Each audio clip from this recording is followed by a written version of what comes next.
C'est ce qu'on appelle un jardin punk. Ici, ni pelouse, ni terrasse, mais plutôt des fleurs et des plantes sauvages, un véritable refuge pour les insectes.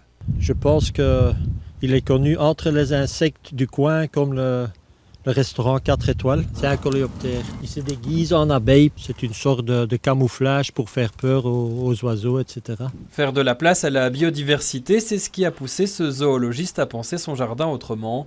Depuis, il y consacre beaucoup moins de temps d'entretien.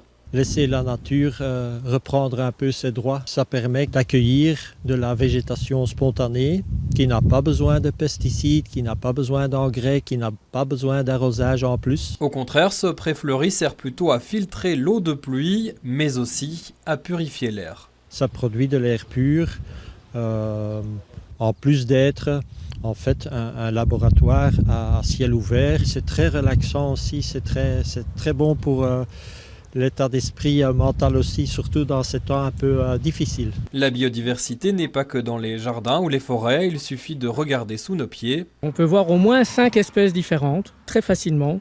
Vous avez par exemple le pissenlit qui est reconnaissable avec son capitule jaune. Encore faut-il pouvoir reconnaître ces espèces pour ne plus les considérer comme de vulgaires mauvaises herbes.